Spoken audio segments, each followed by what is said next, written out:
ለነሱ እኔ እርዳታ ሲሰበስብ ቁጭ ብዬ አይደለም መቀመጥ አልችልም። በምርመራ የማይታወቅ ታማሚ አንተ ትሆናለህ። ብትመረመር በሽታው አይገኝም አንተ ላይ ህመሙ አይታወቅም። ግን ሳይኮሎጂካሊ ትጎዳለህ። አይምሮን እያጣህ ነው የምትመጣው። ራስን እያጣህ ትመጣለህ። የሆነ ሰዓት ላይ ሳትትልና ራስን ትረሳለህ። ከኔ ከጤና ሁኔታ ጋር ተያይዞ ባለው አጠገቤ ላይ ካሉ ሰዎች ምናልባትም የሚወጡ ነገሮች ይሆናሉ ብዬ አስባለሁ። በእኔ ምክንያት ግን ማንንም ሰው ማስጨነቅ አልፈልግም። አንድ የሚያምነው ነገር አለ። እግዚአብሔር ሁሉን እንደሚችል የውስጤን ህመም እሱ እንደሚፈውስ ሰው ፊትን ያያል፣ እግዚአብሔር ልብን ያያል።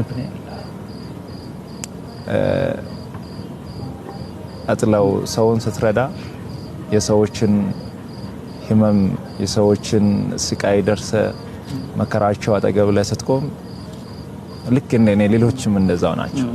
ፊታቸውን ስታይ ወጥተው ሲገቡ ለሌሎች ሲተርፉ ለነሱ ይበቃቸው ይመስላል። በዚህ ሳምንት ውስጥ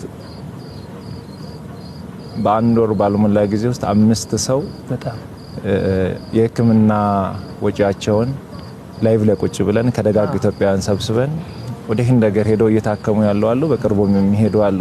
በብር ሲተመኑ ብዙ ብር ነው አይደል? ከብር ወደ 30 ሚሊዮን ብር አካባቢ ተሰብስበዋል።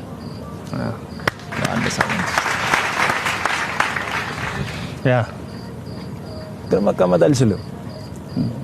ለነሱ እኔ እርዳታ ሲሰበስብ ቁጭ ብዬ አይደለም መቀመጥ አልችልም።